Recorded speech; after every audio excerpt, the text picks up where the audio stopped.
Good. Hello, this is Dr. Saud Anwar. We actually want to show you how you can actually use one ventilator to actually give breathing capacity and help to not one, not two, not three, not four, not five, but actually 7 people. And we can go up to 8 if we need to, but we wanted to show you at least with 7. And we've been working collaboratively together as a group of people who have from different backgrounds come together. I want to introduce you to Bob. Bob, tell me what you've been up to. Hi, my name is Robert Conley. I'm the owner of Interactive Cat Solutions. Less than 4 days ago, I got contacted by email if I could help out with coming up with a method of applying 4 hoses from one ventilator to 4 people. First thing I got was a hose from the anesthesiologist, and we did our first trials yesterday. Came out with mixed reviews. We had problems with the ventilators interfering. So I came back, I redesigned it yesterday morning. I sent the files to Kevin Dyer at Intercode Models. He 3D printed this CAD model overnight and supplied this morning. It's very simple.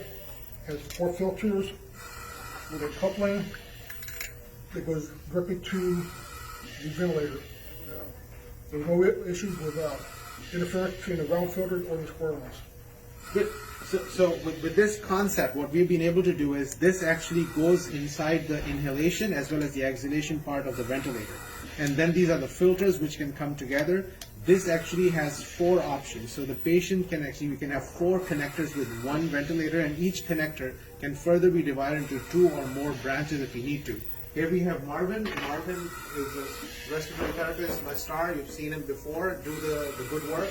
And what we've been able to do is a few things. I'll take this over here and I'll show you some of the things. So this is the inhalation part of the ventilator, and the ventilators we are using are the Puritan Bennett 840 ventilator system.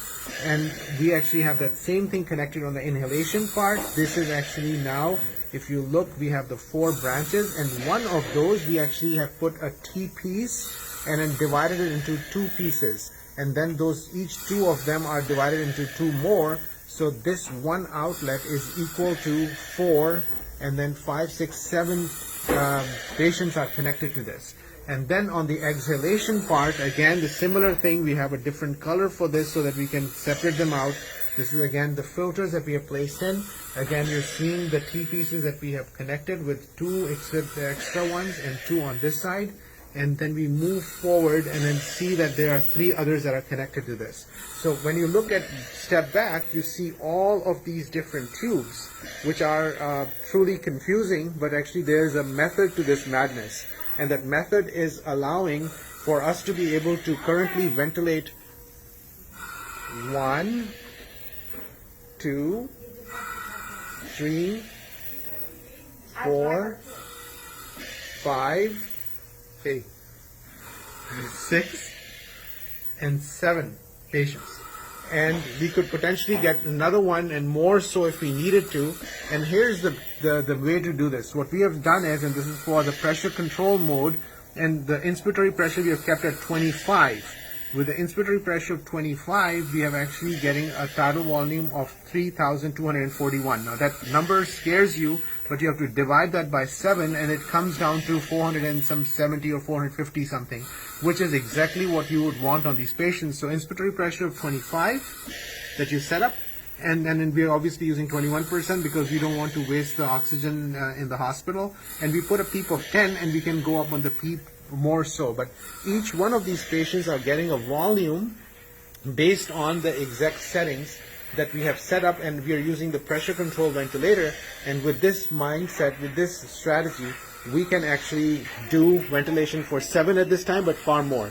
You want to add more?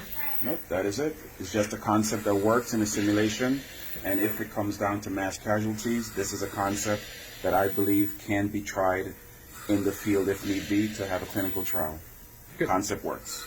Now, one more thing I'll just add right now is that we actually did another thing where we were able to lengthen the tubes far more. And even when we lengthened the tubes, we actually did a pressure check on those, and with 20 feet of the tube, the pressure, the volumes were not impacted. So which is pretty fascinating that you can actually have a single ventilator which can go to different places, and we would be able to take care of the patient. So with this, I want to share with you later. If anybody has any questions, they can email us. Bob has been kind enough to be able to send us all the details of how to make these devices to make life simple for everyone.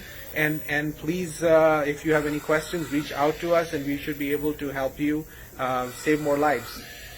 I have one thing to follow.